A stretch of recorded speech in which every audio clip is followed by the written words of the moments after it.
Say the Right Thing. This is a humorous play in which a mother advises her daughter to say the right thing at the right time. However, when guests arrive, the daughter hilariously forgets her mother's guidance. Read the play to find out how she commits blunders and embarrasses the guests as well as her mother. The characters are Mary Shaw, who is a young girl, Mrs. Shaw, Mary's mother, Mrs. Harding, the wife of Mr. Harding, a wealthy man, Mrs. Lee, Mr. Harding's married sister. Scene 1. Mrs. Shaw. The room looks cleaner now. Put that coat away in your bedroom. This room isn't the place for coats. Mrs. Harding and Mrs. Lee will be soon here, and they don't want to see that. Mary. You're always telling me to put things away. Mrs. Shaw. Yes, I am. You leave your clothes all over the house. Mary. I'm not a child. Mrs. Shaw. No, you're not. So please keep your clothes in your own room. Mary. Why are those two women coming here? Who's Mrs. Harding? Mrs. Shaw. She's the wife of a wealthy man, Mr. Harding. He has just bought a big house in Landfield. They lived in London before. She's coming to have a talk. I met her in a shop and asked her to come. Mary. Oh, I've seen her children. They often come along the road. Who's Mrs. Lee? Mrs. Shaw. She's Mr. Harding's sister. She has been staying with them for a while. Mary. What are you going to talk about? Mrs. Shaw. I don't know, all kinds of things. One day you'll have to go to some of these houses yourself and talk to the people there. Mary.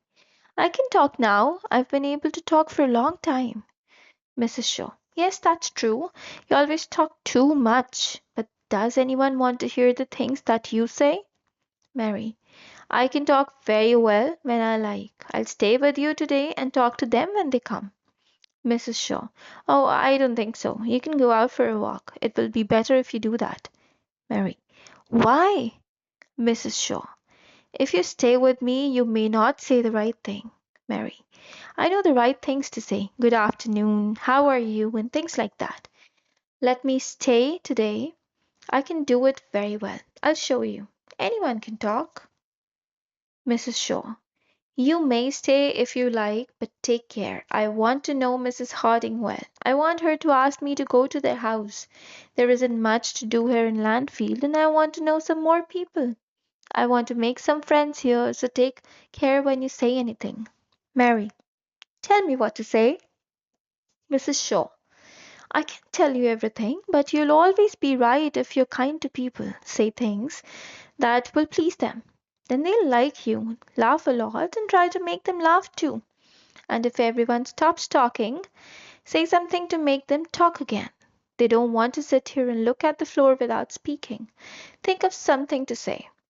Mary. I can do that. There's always something to say. Must I do anything else? Mrs. Shaw. When they are ready to leave, don't jump out of your chair and look gladly at the door. You must look sorry when they want to leave. Mary. What shall I do when they want to go? Mrs. Shaw. Ask them to stay a little while longer. Just say, must you go? Can't you stay? Or something like that. You like them and you want them to stay, and you must let them understand that. Mary. That's not very hard, is it? I'll remember that. Must you go? Can't you stay? Must you go? Can't you stay? Mrs. Shaw. That's right. Now take your coat to your room and change into a clean dress. You must look nice when they come. And if everyone stops talking, say something kind to make them talk again. And don't say anything that will make them angry. Mary. I remember. I've often done harder things than this. Scene 2. Mrs. Shaw. So, you like Landfield, Mrs. Harding? I'm very glad. Mrs. Harding. Yes, we like it very much. It's not the same as London, but there are some very nice people here, and we have found a good house. No one says anything more, and Mrs. Shaw looks at Mary. Mary. What beautiful children you have, Mrs. Harding. I've often seen them walking along the road. Mrs. Harding. Oh, I haven't any children. Mary. Oh, yes, you have. I've seen them. A little boy and a little girl. Mrs. Harding. Not very pleased. I have no children, believe me. Mary. Oh, Mrs. Shaw. Quietly. They must be someone else's children. Have you met Mr. Best? He's a nice man. He lives near you. Mary. Oh, Mr. Best. He lives here and he works in London. He goes all the way to London by train every morning and then he comes all the way back by train every night. He lives in trains. She laughs.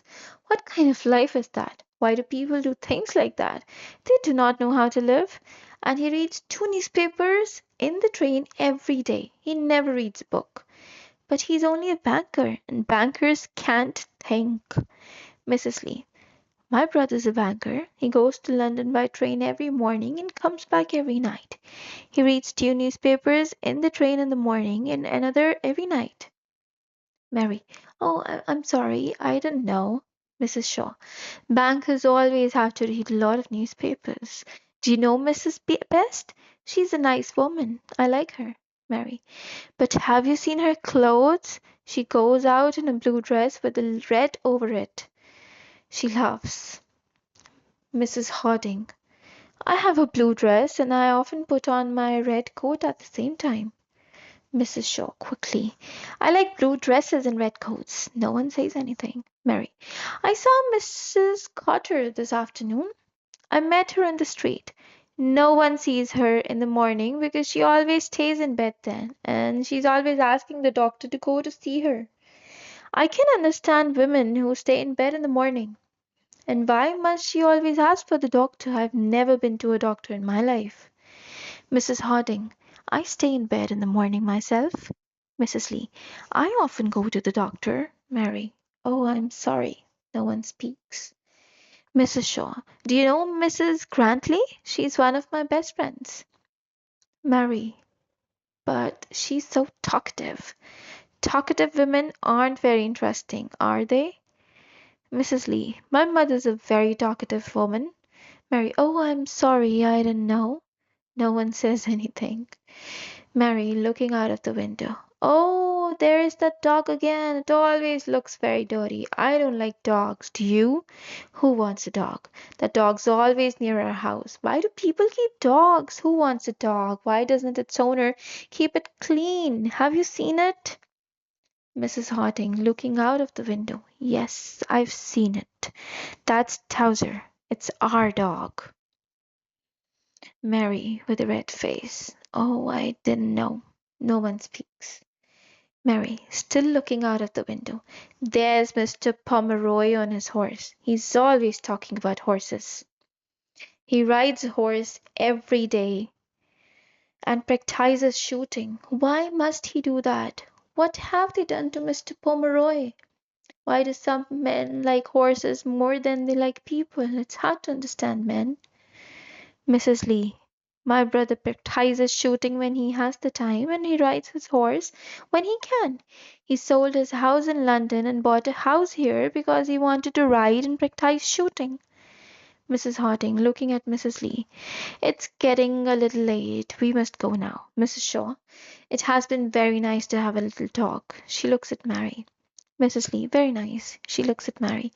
Mrs. Shaw. It was very good of you to come to see us. Please stay a little longer.